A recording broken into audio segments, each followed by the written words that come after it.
એટલા માટે અહીંયા મેં લખીને જ તમારા માટે માહિતી મૂકેલી છે. તો જો અહીંયા વેદના વચનો એટલે કે વેદની જે ઋચાઓ હોય અથવા તો વેદના જે શ્લોકો હોય એને આપણે શું કહેતા હોઈએ છીએ? તો એને મંત્રો કહેતા હોઈએ છીએ. પછી મંત્રોમાં કઈ કઈ બાબતોનું વર્ણન હોય?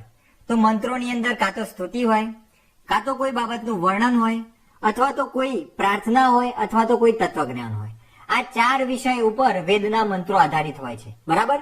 તો કદાચ આપણને ક્વેશ્ચન પૂછે કે ભાઈ નીચેનામાંથી કઈ બાબતો વેદના મંત્રોની અંદર હોય છે અથવા તો કઈ બાબત વર્ણ વસ્તુ છે, આવી રીતનો આપણને કોઈ પણ ક્વેશ્ચન પૂછી શકે છે. તો આપણને આ માહિતી ખ્યાલ હોવી જોઈએ. એના સિવાય બીજા નંબરની અંદર જુઓ તો કે જાતકમાલા, પંચતંત્ર, હિતોપદેશ, આ જે 3 ગ્રંથો છે એની અંદર જે વાર્તાઓ છે એની અંદર પ્રાણી પાત્રોનો ઉપયોગ કરેલો છે. બરાબર? આપણે આ જાણતા હોઈશું. એના સિવાય મોટું કાવ્ય હોય એને મહાકાવ્ય કહેવાય છે. નાનું કાવ્ય હોય એને આપણે મુક્તક કહેતા હોઈએ છીએ ગુજરાતીમાં, સંસ્કૃતમાં એને સુભાષિત કહેતા હોય છે. અને એની અંદર 4 ચરણ હોય છે. બરાબર? તો મિત્રો આની અંદર આપણે એકદમ ડિટેલની અંદર જેટલી પણ નાનામાં નાની માહિતી જે આપણને એકદમ સિમ્પલ લાગતી હોય એવી માહિતી પણ મેં આની અંદર લઈ લીધી છે. એટલે તમારે આના પછી ધોરણ 9 નું પાઠ્યપુસ્તક આ બધી બાબતો માટે ખોલવાની બિલકુલ જરૂર નથી. બરાબર? ચલો એનાથી આગળ જોઈએ. પરમ નિધાનમ નામનો એક પાઠ આવે છે જેની અંદર રાજા ભોજની વાર્તા છે. હવે મિત્રો આપણને એના જે ઉપર આપણને પાઠની ઉપર આપેલો હોય છે, ઇન્ટ્રોડક્શન હોય છે, એક્વેન્ટન્સ હોય છે, એની અંદર આપણને રાજા ભોજ વિશેની થોડીક માહિતી આપેલી છે. તો કે રાજા ભોજ કયા સમયની અંદર થઈ ગયા? તો કે 11મી સદીની અંદર થઈ ગયા. એમનો પ્રદેશ પૂછવામાં આવે તો માલવ પ્રદેશ, અને એ ધારાનગરીના રાજા હતા. ક્યાંના મિત્રો? ધારાનગરીના. એમના ઉપર એક ગ્રંથ લખાયો છે જેનું નામ છે ભોજ પ્રબંધ. તો આ માહિતી આપણા માટે ઇમ્પોર્ટન્ટ બની શકે એમ છે કે ભાઈ પરમ નિધાનની અંદર કયા રાજાની વાત છે, તો આપણને ખ્યાલ હોવું જોઈએ કે ભાઈ રાજા ભોજની વાર્તા છે. એના પછી મિત્રો હિતોપદેશના લેખક કોણ છે? તો કે હિતોપદેશ એ પંડિત નારાયણ વડે રચાયેલો ગ્રંથ છે. બરાબર? અને એમાંથી ધોરણ 9 ની અંદર એક પાઠ લેવાયો છે જેનું નામ છે સંવતિ કાર્ય સાધિકા. એની અંદર આપણને સંવતિનો કદાચ અર્થ પૂછાય તો સંવતિનો અર્થ થશે સંગઠન. હવે મિત્રો આ જે હિતોપદેશ છે એ કઈ સદીની અંદર રચાયેલું? તો કે 9મી સદીની અંદર. તો જુઓ મિત્રો આપણને પાઠ ઉપર જેટલી પણ માહિતી આપેલી છે એ દરેક મેં અહીંયા કવર અપ કરવાનો પ્રયત્ન કરેલો છે. તમારે બિલકુલ 9માની પાઠ્યપુસ્તકને ખોલવાની જરૂર નથી. આપણી એક સાયકોલોજી હોય છે કે ભાઈ કંઈક છૂટી ગયું હશે તો ચિંતા ના કરો, એકદમ સાદી લાગતી હોય એવી માહિતી પણ છેલ્લે મેં લઈ લીધી છે. બરાબર? એવું નહીં કે જે હાર્ડ ટોપિક હોય જ. બાકી આપણે આગળ જે જોયું, આ મોટું કાવ્ય એટલે મહાકાવ્ય, નાનું કાવ્ય એટલે મુક્તક, આ દરેકને ખબર હોય, પણ આ પણ કોઈને ન ખબર હોય તો એટલા માટે અમે કવર કરેલું છે. બરાબર? ચલો એનાથી આગળ વધીએ. હવે જુઓ આપણને મહાકવિ કાલિદાસ વિશે કદાચ પ્રશ્ન પૂછાય તો સૌથી પહેલા તો આપણને એમના નામ ખબર હોવા જોઈએ. તો મહાકવિ કાલિદાસને આપણે ઉપમાના કવિ તરીકે પણ ઓળખતા હોઈએ છીએ, અથવા તો એમને પ્રકૃતિના કવિ તરીકે પણ ઓળખતા હોઈએ છીએ. કદાચ આપણને ક્વેશ્ચન પૂછે કે ભાઈ નીચેનામાંથી મહાકવિ કાલિદાસનું બીજું કયું ઉપનામ છે, અને ઓપ્શન્સ આપણને અલગ અલગ આપેલા હોય તો આપણને આઈડિયા આવવો જોઈએ કે ઉપમાના કવિ તરીકે પણ એ જાણીતા છે અને પ્રકૃતિના કવિ તરીકે પણ એ જાણીતા છે. બીજી વાત મિત્રો, રાજા વિક્રમાદિત્યના જે 9 રત્નો હતા એની અંદર મહાકવિ કાલિદાસનો સમાવેશ થાય છે. બરાબર? રાજા વિક્રમાદિત્યના જે 9 રત્નો હતા એની અંદર મહાકવિ કાલિદાસનો સમાવેશ થાય છે. અને એટલા માટે એવી એક ધારણા બાંધવામાં આવે છે કે ભાઈ મહાકવિ કાલિદાસ એ રાજા વિક્રમાદિત્યના સમકાલીન હતા. બરાબર? હજુ એમના જન્મ વિશે એટલી બધી ચોક્કસ માહિતી પ્રાપ્ત થયેલી નથી, પણ આવી એક ધારણા છે કે રાજા વિક્રમાદિત્યના સમકાલીન છે. હવે મિત્રો અહીંયા મેં 7 લખેલું છે, તો આ 7 શું છે? તો કે મહાકવિ કાલિદાસની 7 કૃતિઓ છે. કેટલી કૃતિઓ છે? 7 કૃતિઓ છે. એની અંદર પહેલા નાટકો, મહાકાવ્યો છે અને ખંડકાવ્યો છે. બરાબર? આવી રીતે આપણે એને 3 વિભાગમાં વિભાજિત કરી શકીએ એમ છીએ. બરાબર? તો જુઓ નાટકોની અંદર 3 નાટકો છે. પહેલું છે માલવિકા અગ્નિમિત્રમ. તો એની અંદર માલવિકા અને અગ્નિમિત્ર આ બંનેની વાર્તા છે. એના પછી બીજા નંબરે છે વિક્રમ ઉર્વશી. બરાબર? વિક્રમ અને ઉર્વશી જે અપ્સરા છે એની જે પ્રણયની વાત છે એની અંદર છે. ત્રીજું છે અભિજ્ઞાન શાકુંતલ. તો અભિજ્ઞાન શાકુંતલ ની અંદર કણવ ઋષિ જે શકુંતલાની વિદાય કરે છે, દુષ્યંત સાથે એના લગ્ન થાય છે, આખી એ વાત છે. તો અહીંયા તમે જોઈ શકો છો મિત્રો કે 3 નાટકો. તો આપણને ખાસ યાદ હોવું જોઈએ કે ભાઈ 3 નાટકો કયા કયા છે? તો કે માલવિકા અગ્નિમિત્ર, વિક્રમ ઉર્વશી અને અભિજ્ઞાન શાકુંતલ. આ બધું મિક્સ ન થઈ જવું જોઈએ. નાટકો અલગ રાખવાના છે, મહાકાવ્યો અને ખંડકાવ્યો અલગ રાખવાના છે. બરાબર? ચલો, બે મહાકાવ્યો છે કયા કયા? તો કે સૌથી પહેલા તો રઘુવંશ. એવું કહેવાય કે જે બાપે પોતાના બાળકને રઘુવંશ નથી શીખવાડ્યું એ બાપે એના બાળકને કશું જ નથી આપ્યું, એ બાપ કંગાલ છે, એવી એક કહેવત છે સંસ્કૃતની અંદર. એટલું જબરદસ્ત આ મિત્રો કાવ્ય છે. જેને વાંચ્યું હશે એને ખબર હશે, ન વાંચ્યું હોય તો ભવિષ્યની અંદર વાંચજો. બરાબર, ફાયદો મળે એટલા માટે નહીં, પણ એકવાર વાંચવા જેવું છે એટલે વાંચજો. ચલો, એના પછી 5મા નંબરે કુમાર સંભવ. તો આની અંદર જે કાર્તિકેયનો જન્મ થાય છે એના વિશેની વાત છે કુમાર સંભવની અંદર. તો બે મહાકાવ્યો થયા, રઘુવંશ અને કુમાર સંભવ. નાટકો કયા કયા હતા? તો કે માલવિકાગ્નિ મિત્ર, વિક્રમ ઉર્વશીય, અભિજ્ઞાન શાકુંતલ. મહાકાવ્યો તો કે રઘુવંશ, કુમાર સંભવ. હવે આપણે વાત કરીએ ખંડ કાવ્યોની. તો એની અંદર સૌથી પહેલો છે મેઘદૂત. બરાબર, એની અંદર જે યક્ષ છે એ વાદળ વડે પોતાનો એક દૂત બનાવીને વાદળને એક મેસેજ મોકલે છે. મેસેજ માટે એ વાદળનો ઉપયોગ કરે છે. બરાબર, એટલા માટે આનું નામ છે મેઘદૂત. એના પછી 7મા નંબર છે ઋતુ સંહાર. બરાબર, હવે મિત્રો આ જે ઋતુ સંહાર છે એમાંથી ધોરણ 9 ની અંદર એક પાઠ લેવામાં આવેલો છે, એક કાવ્ય છે સર્વ ચારુતરમ વસંતે.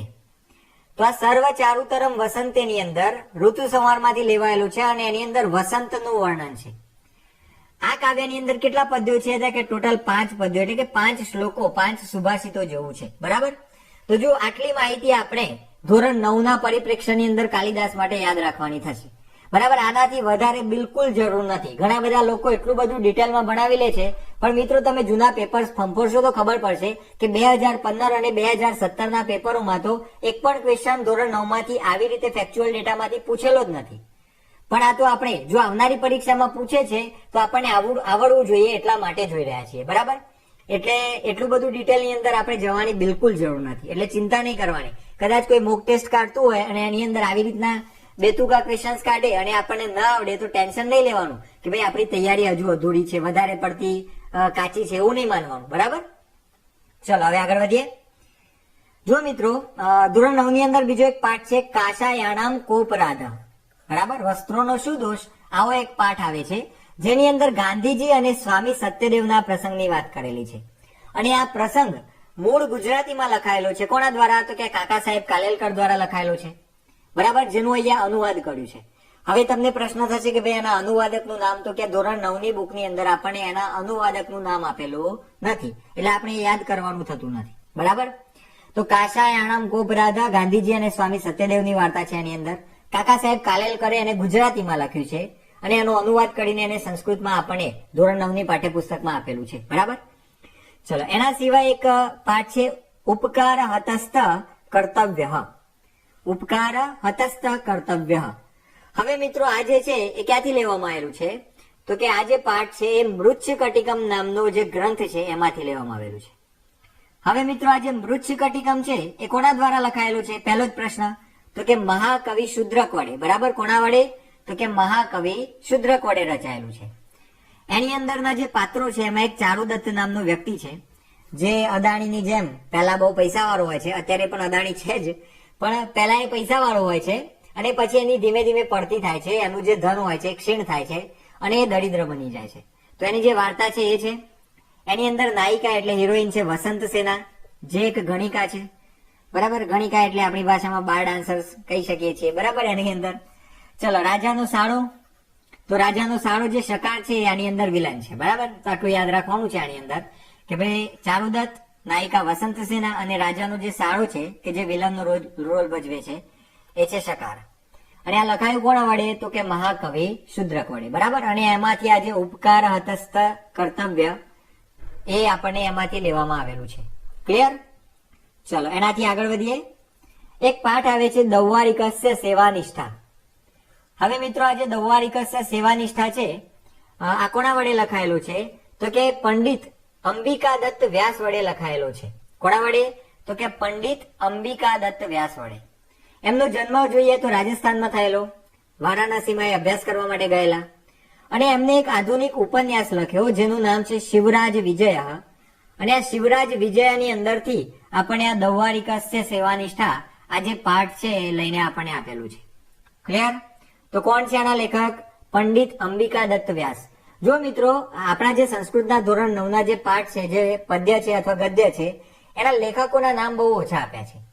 તો આ જે અંબિકા દત્ત વ્યાસ છે આ એક જ એવું નામ છે કે જે આપણે યાદ કરવાનું થાય. કદાચ આપણને પૂછી શકે કે ભાઈ નીચેનામાંથી દૌવારિકસ્ય સેવાનિષ્ઠા આ કોની કૃતિ છે, તો આપણને યાદ હોવું જોઈએ કે અંબિકા દત્ત વ્યાસ. આના સિવાય કોઈ પદ્યની અંદર કોઈ ગદ્યની અંદર એના લેખકનું નામ આપેલું નથી. હા એક છે, એ આપણે આગળ જોઈશું. બરાબર. ચલો એના પછી દિષ્ટયા ગોગ્રહણમ સ્વનતમ, આ એક પદ્ય છે, અરે એક ગદ્ય છે. બરાબર. આ એક પાઠ છે આપણી ભાષામાં કહીએ તો દિષ્ટયા ગોગ્રહણમ સ્વનતમ, આ જે છે પંચરાત્ર નામનો એક ગ્રંથ છે, અરે સોરી નાટક છે. એ નાટકમાંથી આપણને લઈને આપેલું છે. બરાબર. પંચરાત્ર નામનું નાટક છે. એ નાટકની અંદરથી આપણને આ જે ખંડ છે બરાબર એ આપેલો છે. આ જે ગદ્ય છે આપણો જે પાઠ છે આપણને આપેલો છે. હવે મિત્રો એના લેખક કોણ છે પંચરાત્રના, તો કે મહાકવિ ભાસ. આ આપણા માટે આઈએમપી બની શકે છે. પંચરાત્રના લેખક. એવી જ રીતે આપણે આગળ જે જોયું મૃચ્છકટિકમ, તો એના લેખક. તો આપણને આ ખાસ યાદ હોવું જોઈએ. મિત્રો પંચરાત્રનો પ્રકાર પૂછાય તો એ ત્રિઅંકી નાટક છે. બરાબર. તો આ માહિતી આપણને ખ્યાલ હોવી જોઈએ. આગળ જોઈએ. આગળ છે વેદિતવ્યાની મિત્રાણી. આની અંદર આપણને સુભાષિત જેવું આપેલું છે, એટલે કે શ્લોક આપેલા છે. મિત્રો આ જે વેદિતવ્યાની મિત્રાણી છે આ આપણને મહાભારતમાંથી લઈને આપેલું છે. બરાબર. મહાભારતમાંથી લીધેલું છે. આ જે કવિતા જેવું છે. હવે આપણને થોડીક મહાભારત વિશેની માહિતી આપે તો કે મહાભારત કોના વડે રચાયું હતું, તો કે વેદવ્યાસ વડે રચાયું હતું. આમ તો એવું કહેવાય છે મિત્રો કે વ્યાસોચ્છિષ્ટમ જગત સર્વ, એટલે કે વ્યાસ વડે જગત ઉચ્છિષ્ટ થયેલું છે. એટલે કે વ્યાસે એટલું બધું લખાણ કર્યું છે કે એમને કોઈ જ પ્રકારનો ટોપિક બાકી રાખ્યો નથી. તો એ જ રીતે આ જે મહાભારત છે એની અંદર ટોટલ 18 પર્વો છે અને 1 લાખ શ્લોકો છે. અત્યારનું જે મહાભારત છે એની અંદર 1 લાખ શ્લોકો જોવા મળે છે આપણને. હવે મિત્રો આ જે 18 પર્વો છે એની અંદર પ્રથમ પર્વ છે એનું નામ છે આદિ પર્વ. છેલ્લો પર્વ છે એનું નામ છે સ્વર્ગારોહણ પર્વ. 12મો જે પર્વ છે એનું નામ છે શાંતિ પર્વ. હવે આ જે શાંતિ પર્વ છે એની અંદર 365 અધ્યાય છે. કેટલા છે? 365 અધ્યાય આપેલા છે. 12મું જે પર્વ છે શાંતિ પર્વ એની અંદર. અને એની અંદર પણ પેટા પ્રકારો પડે છે. 1 થી 130 ના જે અધ્યાય છે એનું નામ છે રાજધર્માનુશાસન પર્વ. બરાબર. શું નામ છે? રાજધર્માનુશાસન પર્વ. 131 થી 173 ના જે અધ્યાય છે એનું નામ છે આપદ્ધર્મ પર્વ. અને એના પછી 174 થી 365 સુધીના જે છે એનું નામ છે મોક્ષ ધર્મ પર્વ. હવે મિત્રો તમે અહીંયા જોઈ શકો છો કે આ જે 131 થી 173 નો જે આપદ્ધર્મ પર્વ છે એની અંદર રાજનીતિના ઉપદેશ આપેલા છે, જેની અંદર ભીષ્મ અને યુધિષ્ઠિર વચ્ચે સંવાદ છે. બરાબર. ભીષ્મ અને યુધિષ્ઠિર બે જણા વાતો કરે છે અને એની અંદર રાજનીતિના જે ઉપદેશો એની વાત છે. તો આ જે આપદ્ધર્મ પર્વ છે એની અંદરથી આપણને આ વેદિતવ્યાની મિત્રાણી મળે છે. બરાબર. તો યાદ રાખવાની માહિતી છે ખાસ. આની અંદર આપણને આ દરેક બાબત જે આપેલી છે એ યાદ હોવી જોઈએ. બરાબર. રિવિઝન માટે આ જે પીપીટી છે હું તમને આપણી ટેલિગ્રામ ચેનલ ક્યુ સર ની અંદર આપીશ. લિંક ડિસ્ક્રિપ્શન બોક્સમાં હશે. બરાબર. તો ટેલિગ્રામ ચેનલમાં અત્યારે જ જોડાઈ જાઓ, કારણ કે આપણે જેટલા પણ પીપીટી હેન્ડઆઉટ્સ હોય આવી રીતના એ તમને આની અંદર આપતા હોઈએ છીએ. ચલો હવે આગળ વધીએ. આગળ છે હનુમદ વર્ણિત રામ વૃત્તાંત. તો આની અંદર હનુમાન દ્વારા જે રામનો વૃત્તાંત વર્ણન કરવામાં આવે છે, જ્યારે સીતાને શોધવા માટે લંકાની અંદર હનુમાન જાય છે અને જે વર્ણન કરે છે એ છે આની અંદર. તો આ ક્યાંથી લેવાયેલું છે? તો કે રામાયણના સુંદરકાંડમાંથી આને લીધેલું છે. બરાબર. પ્રશ્ન પૂછાય કે ભાઈ હનુમદ વર્ણિત રામ વૃત્તાંત આ પદ્ય ક્યાંથી લીધેલું છે? તો કે રામાયણના સુંદરકાંડમાંથી લીધેલું છે. રામાયણના રચયિતા કોણ છે મિત્રો? તો કે વાલ્મીકી છે. વાલ્મીકીને આપણે આદિ કવિ તરીકે પણ ઓળખતા હોઈએ છીએ. વાલ્મીકી એક ઋષિ હતા એટલા માટે આપણે એમને આર્ષ કવિ પણ કહેતા હોઈએ છીએ. બરાબર. જે ઋષિ હોય અને એમના વડે જયારે આવી રીતે કોઈ પદ્યની રચના થયેલી હોય તો આપણે એને આર્ષ કવિ પણ કહેતા હોઈએ છીએ. બીજી વાત મિત્રો, આપણે જે અનુષ્ટુપ છંદ ભણતા હોઈએ છીએ એ છંદની સૌથી પહેલા શોધ એ સૌથી પહેલા એના જે આવિષ્કર્તા છે એ છે વાલ્મીકી. બરાબર. તો અનુષ્ટુપ છંદના આવિષ્કર્તા તરીકે પણ આપણને ક્વેશ્ચન પૂછાય તો વાલ્મીકીનું નામ આવશે. બીજી વાત મિત્રો, રામાયણને આપણે આદિ કાવ્ય પણ કહેતા હોઈએ છીએ, આર્ષ કાવ્ય પણ કહેતા હોઈએ છીએ. અને એની અંદર ટોટલ 24,000 શ્લોકો છે. કેટલા? 24,000 શ્લોકો છે. અને એટલા માટે ખાસ આપણા માટે આઈએમપી બને છે અહીંયા. એટલા માટે આપણે એને બીજા કયા નામથી ઓળખતા હોઈએ છીએ? તો કે ચતુર્વિંશતિ સહસ્રી સંહિતા. શું નામ છે એનું? ચતુર્વિંશતિ સહસ્રી સંહિતા. તો આ જે નામ છે રામાયણનું બીજું નામ છે સંસ્કૃતની અંદર ચતુર્વિંશતિ સહસ્રી સંહિતા. ક્લિયર મિત્રો? ચલો એનાથી આગળ સુદુર્લભા મનોરમા વાણી, આવું એક નિબંધ જેવું આવે છે, સુદુર્લભા મનોરમા વાણી.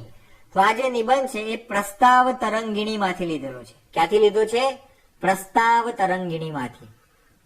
હવે મેં તમને આગળ વાત કરી હતી કે લેખકોના નામ બહુ ઓછા આવે છે. આગળ એક અંબિકા દત્ત વ્યાસ જે હતા એમનું નામ આવ્યું, અને આ બીજું જે છે પ્રસ્તાવ તરંગિણી એ નિબંધ સંગ્રહ છે, એમાંથી લીધેલો આ નિબંધ છે, અને એના લેખક છે ચારુદત્ત શાસ્ત્રી. બરાબર? તો બે નામ આપણે યાદ કરવાના થાય. એક તો પેલું દૌવારિકસ્ય સેવાનિષ્ઠા, એની અંદર અંબિકા દત્ત વ્યાસ, અને અહીંયા સુદુર્લભા મનોરમા વાણી એની અંદર એ પ્રસ્તાવ તરંગિણી માંથી લેવાયેલો છે. અને આ પ્રસ્તાવ તરંગિણી શું છે? તો કે નિબંધ સંગ્રહ છે, અને એના લેખક છે પંડિત ચારુદત્ત શાસ્ત્રી. ક્લિયર મિત્રો? ચલો એનાથી આગળ જોઈએ અજેય સ ભવિષ્યતિ. હવે મિત્રો જુઓ, ઘણીવાર ઘણા લોકો સંસ્કૃતનો ઉચ્ચાર કરતા હોય તો એ લોકોને આઈડિયા નથી હોતો કે જ્યારે વિસર્ગ પછી તરત સ આવતો હોય તો અહીંયા જે વિસર્ગ છે એનો ઉચ્ચાર આપણે અડધો સ કરતા હોઈએ છીએ. એટલે અહીંયા ઉચ્ચાર કેવી રીતે થશે? તો કે અજેય સ ભવિષ્યતિ. બરાબર? આપણે આને અજેય સ ભવિષ્યતિ એવી રીતે નહીં વાંચીએ. ચલો આની અંદર શું છે? તો કે આ જે અજેય સ ભવિષ્યતિ છે એ નીતિસાર માંથી લીધેલું છે. બરાબર? ક્યાંથી લીધેલું છે? તો કે નીતિસાર માંથી. હવે ભાઈ આ નીતિસાર શું છે? તો કે એક ચાણક્ય રચિત કૃતિ છે. કોના વડે? આચાર્ય ચાણક્ય વડે રચાયેલી, કૌટિલ્ય વડે રચાયેલી એક કૃતિ છે. શું નામ છે એનું? નીતિસાર. એની અંદર શું છે? તો કે એની અંદર કુલ આપણામાં 20 ગુણો લાવવાની વાત છે. એટલે કે એની અંદર એવું કહેવાય છે કે જે વ્યક્તિનામાં 20 ગુણો આવે છે એ વ્યક્તિ અજેય બની જાય છે. બરાબર? અજેય સ ભવિષ્યતિ, એ અજેય બની જાય છે. હવે કયા 20 ગુણો અને કોની જોડેથી લેવાના છે? તો એની અંદર આપણે લિસ્ટ આપેલું છે કે ભાઈ કુકડામાંથી આપણે 4 ગુણો લેવાના છે, કાગડામાંથી આપણે 5 ગુણો લેવાના છે, કૂતરામાંથી આપણે 6 ગુણો લેવાના છે, ગધેડામાંથી 3 ગુણો લેવાના છે. બરાબર? ગધેડાને આમ તો આપણે ગધેડું જ ગણતા હોઈએ છીએ, પણ આચાર્ય ચાણક્ય જેવા વ્યક્તિ હોય તો એની અંદર એમને એમાંથી પણ ગુણ શીખવાનું મન થાય.